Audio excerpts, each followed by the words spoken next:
Phuket से दिल्ली आ रही air India की फ्लाइट आखिर 250 फीट नीचे कैसे आई? इतना भयानक टर्बुलेंस आखिर कैसे हुआ?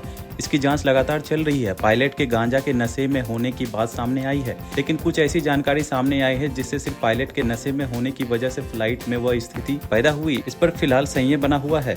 जेट में टेक्निकल खराबी की बात जांच में पता चली है। जांच रिपोर्ट के मुताबिक प्लेन के पूरे कंट्रोल सरफेस ने 4 सेकंड के लिए पूरी तरह से काम करना बंद कर दिया था।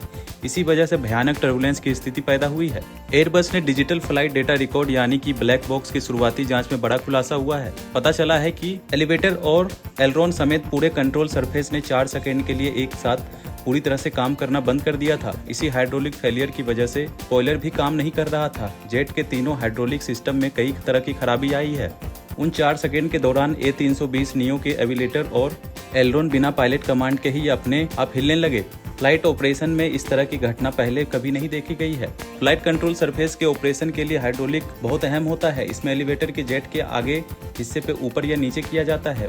वही एलरोन विंग टिप को झुकाकर विमान को लेफ्ट राइट घूमने का काम करता है। वही स्पॉइलर लिफ्ट को कम करके ड्रैग बढ़ाता है ताकि विमान नीचे उतर सके या स्पीड धीमी हो सके। इसमें लैंडिंग के साथ ब्रेक लगाना भी शामिल है। हाइड्रोलिक सिस्टम में खराबी आते ही एयरलाइंस का ऑटो पायलट सिस्टम बंद हो गया। जेट उड़ा रहे को पायलट ने अपना कंट्रोल स्टिक आगे की ओर पुश किया। माना जा रहा है कि कॉकपिट में विमान के सिस्टम ने स्टॉल की चेतावनी दी थी। स्टॉल क्या होता है ये भी जान लीजिए। स्टॉल वह खतरनाक स्थिति होती है जब विमान के विंग्स उसे उड़ाना जारी रखने के लिए जरूरी लिफ्ट यानी ऊपर की ओर प्रेशर पैदा करके बंद कर देता है।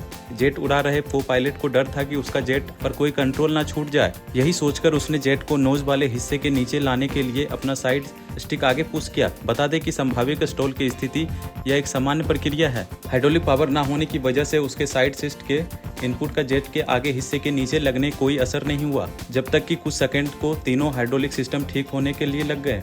हालांकि इससे विमान पर कंट्रोल तो वापस आ गया, लेकिन उसका नोट वाला हिस्सा तेजी से नीचे और झुकने लगा।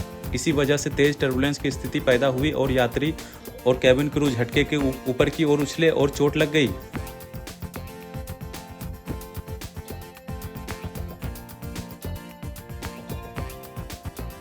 आप देख रहे हैं सौगंध टीवी, सौगंध वतन की।